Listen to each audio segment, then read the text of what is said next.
Week 3 is here. It is preview and prediction time for our Dolphins. First road test of the season as we travel out west to take on the Seattle Seahawks. Dolphins fans, we're going to jump into the injury report. We're going to talk about the top things that I'm going to keep my eye on in that road test on Sunday. We're going to get to the viewer questions as we always do in this final preview and prediction video.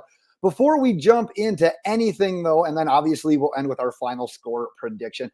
Like I said, though, before we jump into that, I got to hear from you. I want to hear your final score predictions. We loaded up the comment section with a bunch of Dolphins wins last week against the Bills. Unfortunately, that did not come to fruition, but we're going to change that up this week, right? Right. That's where you come in. Let's load up that comment section with a bunch of Miami Dolphins victories. If you haven't gotten subscribed yet, make sure you are doing that as well. Would definitely appreciate it. Like I said, though, let's take a look at that final injury report because we got a couple of wide receivers on there. Grand DeBose has been ruled out already. Malik Washington, unfortunately, is doubtful, which leaves Tyreek Hill and Jaylen Waddle, Braxton Berrios as the only healthy wide receivers on the active roster. This has become a thing this year. Depth at wide receiver. You look even before training camp started, you didn't think that was going to be an issue. Well, when Ezukama goes through his stuff and Taj Washington goes through his stuff, and then you've got Malik Washington going through some stuff. You got River Craycraft going through some stuff. Waddle's gone through a few things. Whew, it is not going well in the wide receiver room right now, and we just actually released Robbie Chosen from the practice squad as well, which means Eric Ezukama, Dwayne Eskridge are your only options that can be elevated at the position from the practice squad. I haven't heard anything on that yet. I am recording this Friday night. I'm assuming at least one of those guys will be elevated for Sunday's game. Raheem Mostert being doubtful leaves De'Von Achane, Jalen Wright, and Jeff Wilson as your running backs for Sunday. Now, we didn't see Deneric Prince elevated when Mostert was out last week, so I'm sort of assuming things will stay the same this week against the Seahawks. Wrapping up the Dolphins injury report, two names that you don't see going for the Dolphins on their final injury report: Teron Armstead, Robert Jones, and their shoulder injuries. Looks like both should be good to go on Sunday. I'm actually going to talk more about the offensive line here in a minute, so just hold on a quick second. One thing I do want to point out from the Seahawks report, though, running back Kenneth Walker is officially doubtful, which means they're likely going to be leaning more on Zach Charbonnet, who we talked about more in depth in the first preview video this week. If you missed that one, go back and check that one out. But that's a guy the Seahawks aren't really scared to necessarily get involved in both the run and the passing game. So keep an eye on that as well. Before we jump into some of the things that I'm going to keep my eye on here in this video, the Miami Dolphins flew out to Seattle on Friday, and social media sort of had its way with the idea that Tua was traveling with the team. And a bunch of Twitter doctors, actual doctors that happen to have Twitter as well, were saying, you know what, this guy's in the protocol. The last thing you need to be doing, putting stress on the body, on the mind, everything when it comes to traveling. And that's usually a no-no in this situation. But to me, this is just further evidence Tua was likely placed on the IR, more for optics than anything. I know we already hit on that. I know concussions are serious. Concussions as they relate to Tua are super sensitive and super serious, but the idea that they are sensitive and the idea that we can't afford to rush him back for multiple reasons, but one of those reasons being the optics that it gives off for the entire league and for the scrutiny the Dolphins would be under in the event we have a repeat of the whole idea of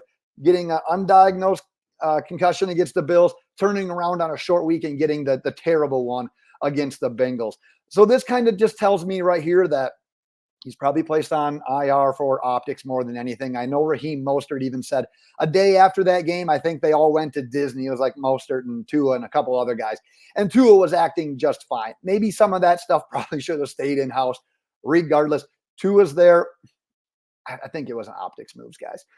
Let's talk about some of those things I'm going to have my eye on in this game. And that's whether or not the offensive line can bounce back after that performance against the Bills, and then Teron Armstead stay on the field. We said he's not on that final injury report. He looks good to go for Sunday. So that means all starters up front on the offensive line are set to play, which is good, right? But at the same time, even when we've had all five and when they've been healthy, it's not the best unit. I'm not breaking news here. This is something at some point in time, this team is going to have to gel with the guys they have. It's likely too late for us to make any sort of drastic changes. It's not like we've got these talented and gifted backups behind them. At least at this point in time, they would be starting, right? So can this unit gel? But more importantly, can Terron Armstead stay on the field? I swear every time this guy like goes into a game, a little bit questionable, a little bit dinged up, something seems to happen and he's out there. And then he ends up getting re-injured and he misses more time. He is going to be playing with a shoulder brace. We saw him try to come back last week against the Bills. Didn't go all that well, but can you please stay healthy? We need Terron Armstead to stay healthy. We talked more about what would happen behind him on the previous preview video did as well. So like I said, catch that one if you haven't. But please gel and please stay healthy. The next thing I'm keeping my eye on, how does the playbook, how does the game plan change with Skylar Thompson at quarterback? Because I'm going to assume Mike McDaniel's not going to overload Skylar Thompson with a pass-heavy game plan. I know this is not his first career start. Go back to the playoff start that he had. Hell, we almost won that game. But also go back to the game where we had to beat the Jets in order to win, and I think we scored, 9 points, and the offense was constipated the entire game long.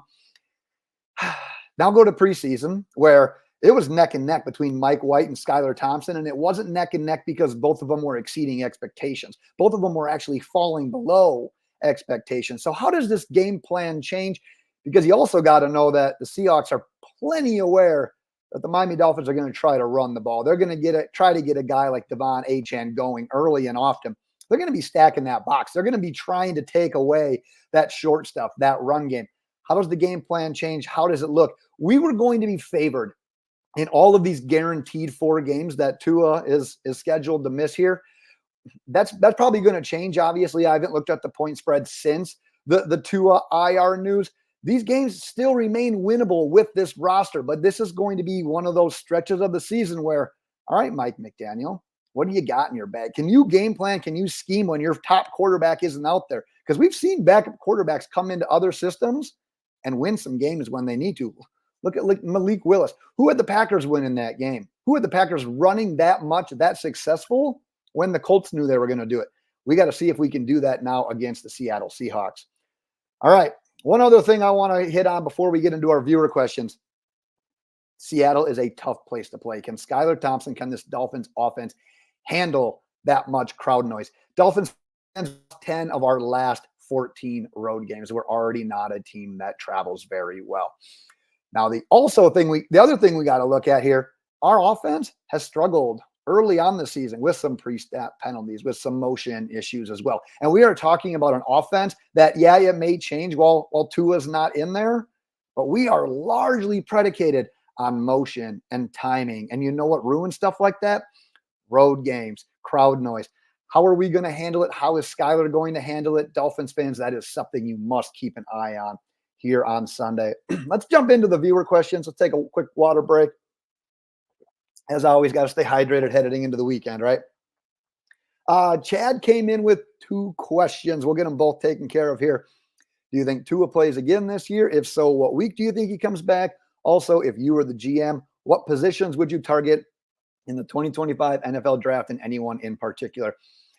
I said it earlier. I think the entire idea of Tua going on IR was very much predicated on the optics. So I truly think he's due to be back in week 8. I think we're going to see him week 8 against the Arizona Cardinals.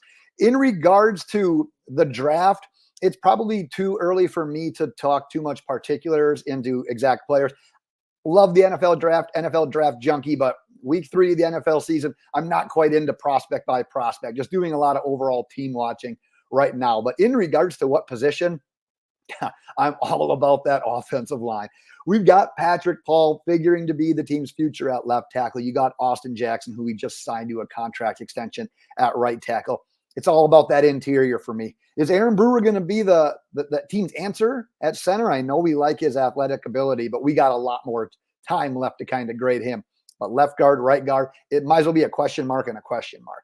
We need to tackle that defensive line in the draft, and preferably we do it sooner rather than later. I'd rather have like a more solidified guy that has guard experience at college than just taking a flyer on maybe like a converted tackle or a lesser known guard later in the draft. We'll talk plenty more about that as the season goes on, as the year goes on. Dean comes in with what is the weakness of Geno Smith's game? Do we have what it takes to exploit it?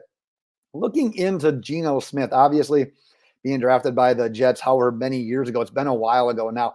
This dude has had a very interesting, a very unique career. I mean, you look before he started starting for Seattle, labeled an NFL draft bust, labeled basically a career backup as best. And then 2 years ago when he really got the chance in Seattle, 30 touchdowns, 11 interceptions, I believe it was. Last year he did regress to 20 touchdowns, and I think it was 9 interceptions. So that touchdown to interception ratio wasn't near as impressive, near as good as it was a couple of years ago, which leads me to the answer.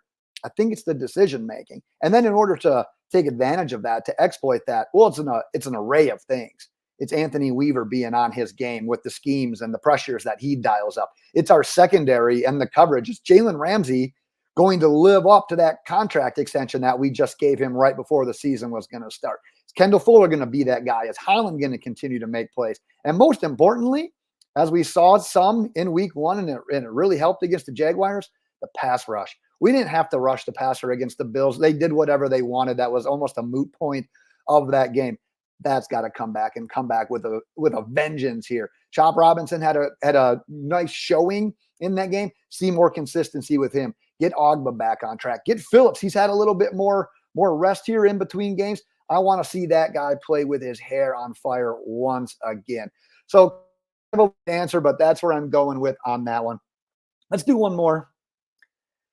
Are you scared that we may end up overusing De'Von Achane, resulting in an injury? Question comes in from John. Yeah, that's a tough one for me because we're already dealing with injuries. De'Von Achane has already dealt with injuries. We talked about Mostert being, I think I said doubtful in this one. Jeff Wilson was limited in some practice sessions this week. Jaylen Wright was a healthy scratch week 1. We're already kind of light at this situation. We talked in the last video about how many carries and touches De'Von Achane has already had. That's good and great when he's healthy because, man, he makes the most of those touches. I have no real complaints with the production that Achane has when he's touching the ball. But, man, we saw it all last year. Once he got that injury, he was just constantly week to week, just another little injury here, another little injury there. I'm so scared of that because if Achane does go down, where does this offense go while Tua is out? I want to see more Jalen right now so that I don't have to see a bulk of a rookie later. So sprinkle in a little bit more Jalen Wright with the touches. Maybe you give Achane more of those looks as an actual pass catcher again, so he's not having the direct contact hit after hit after hit, running in between and just outside of the tackles. So maybe give me a little bit more Jeff Wilson and Jalen Wright in between the tackles. Maybe give me more Achane on some of those more designed pass plays. But yeah, definitely a concern. I can't question the results and the production the guy has had, but I get nervous when we're giving this guy that many touches. All right, Dolphins fans. I have done this very seldomly since Mike McDaniel has been the head coach of the Miami Dolphins. But right now, Skylar Thompson, you've got to prove to me that you can handle this offense. An offense that so many analysts, fans say, any quarterback can run this offense. You got Achane, you've got Waddle, you've got Hill, you've got all these weapons at your disposal. So quarterback can do it.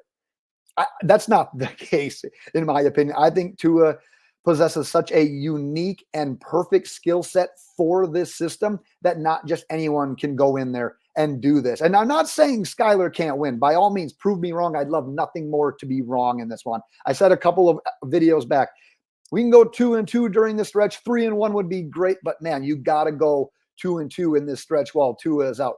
But go out there and prove it, Skylar. We got to go out there and prove it. We got to let the league know that it's not just quarterback one that's going to be able to handle it with this specific team, because when Tua's been out in the past, it hasn't really gone that well. And so many things are stacked up against us right now. It's Skylar. It's the injuries. It's going on the road where we have struggled. We got to go out there and we've got to prove it, Miami Dolphins fans. So like I said, you do it the other way. You guys say all the Miami Dolphins wins in the comments. And like I said, in my heart, I'm right there with you. But if I have to give an outright prediction for this one, I'm just not the world's biggest Skylar Thompson fan. So like I said, go out there and prove me wrong. You don't need to prove it to me, but that's what I'm going to say for this video. Dolphins fans, I'm going to wrap it for there at this point in time. My plan on Sunday evening, a while after the game, I don't know an exact time yet, I'm probably going to go live with the recap video. So like I said, get subscribed if you haven't done so already. We'll put a post out on the Fins Up Network community page as well on YouTube, giving more exacts on the time. Just know it's going to be probably somewhere in the realm of when that Sunday night football game is airing or shortly afterwards. We will wrap it for there, Miami Dolphins fans. But until Sunday night, Fins up.